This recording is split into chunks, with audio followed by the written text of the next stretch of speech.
Ang edukasyon po ay hindi po pribilehiyo. Ito po ay karapatan.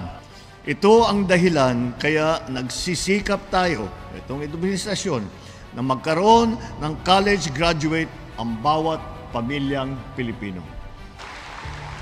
Sa ngayon, nagbibigay ang Unified Student Financial Assistance System for Tertiary Education o yung tinatawag na UNIFAST ng full o partial tuition at school fee assistance sa mga kwalipikadong estudyante sa state at CHED-recognized local universities and colleges sa buong bansa.